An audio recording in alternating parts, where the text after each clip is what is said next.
বনগাঁ লোকসভা কেন্দ্রের গয়েশপুর বেদী ভবনের কাছে রাস্তার উপর বিজেপির গয়েশপুর শহর মণ্ডল সাধারণ সম্পাদক সুবীর বিশ্বাসকে রাস্তায় ফেলে মারধরের অভিযোগ তৃণমূলের বিরুদ্ধে। একই সঙ্গে আক্রান্ত হন বিজেপি কর্মী জয়ন্ত জয়ধর।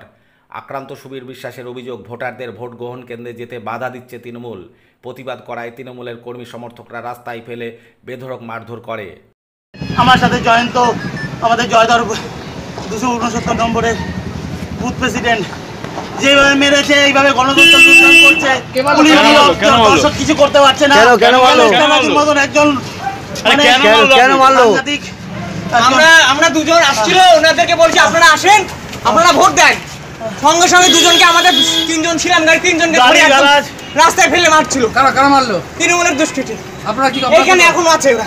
আপনারা কোন দল? আমরা বিজেপি করি। আপনাদের অপরাধ কি? মারার কারণটা কি? আমরা জাস্ট আমাদের যে ভোটারদের জাস্ট আটকাচ্ছিল, তাদেরকে বলছিলাম আপনারা আসেন, ওদেরকেও আসতে দেয়নি, আমাদের ধরে রাস্তায় এইখানে এইমাত্র জাস্ট। আপনার নাম কি?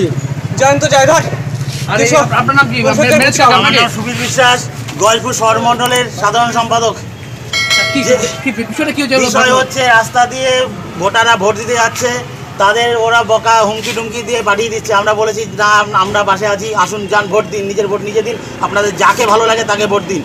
কিন্তু তৃণমূলীরা গালি গালাজ, একটা মহিলা আছে, জানি না নাম কি, অজস্র মানে বাজে ভাষায় গালাগালি করলো, মারলো আমাকে ফেলে।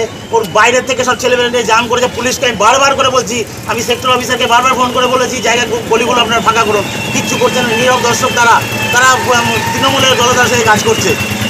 এইভাবে। আপনার কি নাম? আমার নাম সুবীর বিশ্বাস। আমার যদি কিছু হয়ে যায় তার জন্য টোটাল দায়ী ক্যালেস্টার রাজু, দাদা শ্যামল সরকার, রাজু সরকার।